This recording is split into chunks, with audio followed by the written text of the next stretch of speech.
What's going on, guys? Professor Troy here at Lovato Jiu-Jitsu Northside. We just finished an awesome class, and I've been getting some really great questions from my students over their development in Jiu-Jitsu. What should I be working on? Should I just be focused on the techniques that I'm learning in class, or is it okay for me to go onto YouTube, Instagram, so on, and find these flashy techniques and try them in class as well? Should I be incorporating only the things that I'm being taught during my class, only the curriculum moves that I'm learning in class? Or is it also okay for me to be adding in things that I learn online that I find interesting looking, fun, cool, you name it? So I wanted to answer this question because I think it's a very good one. I think it's very important for us as we look to develop our jiu-jitsu. One of the main things that I would address right away is the number one limiter of progress is boredom.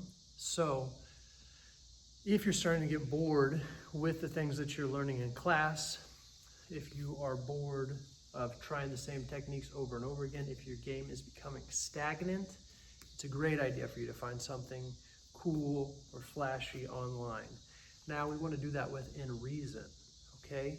If you're a brand new white belt, maybe you don't need to be working on topside bolos. Maybe you don't need to be working on, what else is flashy? K-guard entries are relatively flashy, you get the idea. Do I need to be doing all of these inverted techniques, so on and so forth? Probably not. It's not the first thing that I would lead you towards, but maybe you start to develop a De La Riva guard when you've only been playing close guard. Sick, no problem. If that is interesting to you, if that's something that's geared toward your body type and your personality, great. I think that that's an awesome addition to your game. Something to be keeping your jiu-jitsu fresh with, something to be trying out, no problem as far as I'm concerned. But that being said, we do want to look for things that are tried and tested, because you can also waste a lot of time on the internet scrolling through techniques from goobers that have just thought something up and put it online, like I'm doing right now. So you don't want to put everything online straight into your game, because there are going to be things that probably aren't the best use of that time. So you can look for people that have won world championships, people that have produced world champions. Those are two very good indicators of good instruction, of techniques that have been tested and worked at the highest level. So those are good indicators of this is a technique that probably will work. You know, I've seen it at the highest level of competition, and it's working effectively against the highest level. Great, probably something that you can start to add into your game. That's not to say that only world champions are people to learn from. I'm not a world champion yet, and I still want you to learn from me. I still want all of my students to learn from me. So it's not to say that no one can teach unless they've gained a world title, but if they have become a world champion themselves, or they have produced world champions, they probably are teaching good stuff.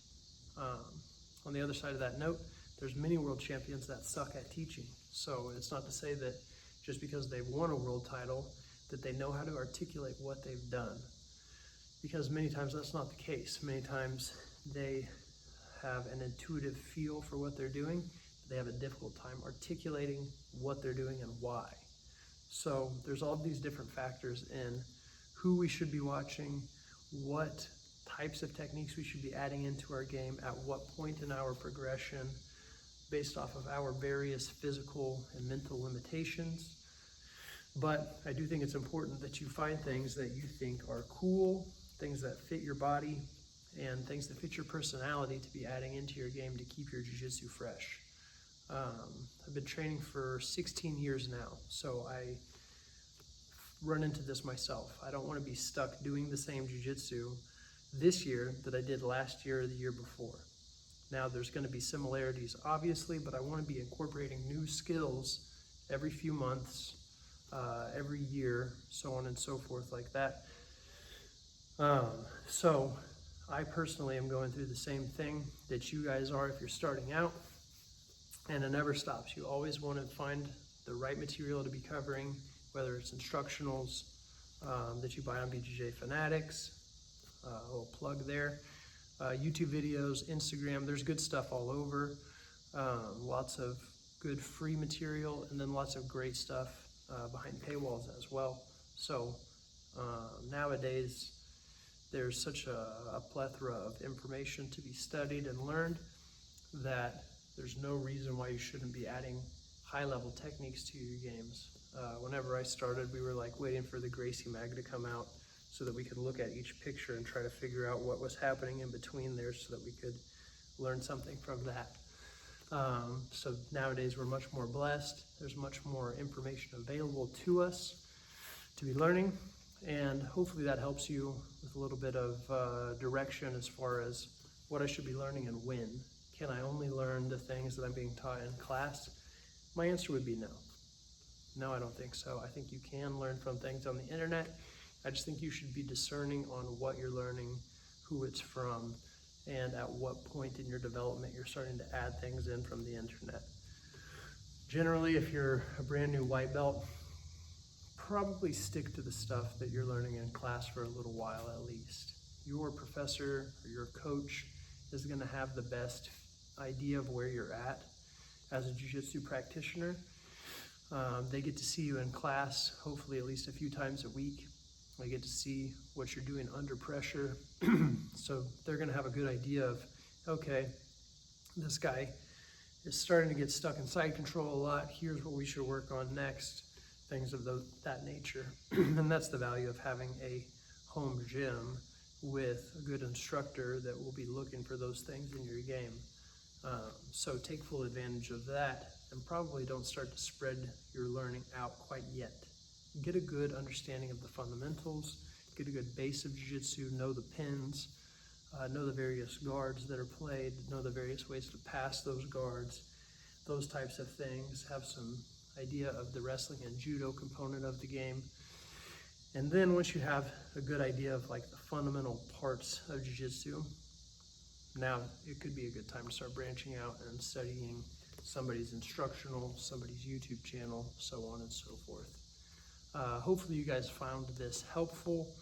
I'd like to start making more of these types of videos where I can start giving you guys some of the same answers that I'm giving in class. I'm getting amazing questions. My students are working really hard. They're setting excellent goals, and they're developing good plans to get to those goals. So I'm doing everything I can to answer their questions in a useful and helpful manner. And I'd like to do the same thing for you guys. So please, if you have any questions about where you're at in jiu-jitsu and where you want to go in jiu-jitsu, I'd love to help you guys with those. Please put them in the comments. And if you found this helpful or useful, please like and subscribe. Good night, guys.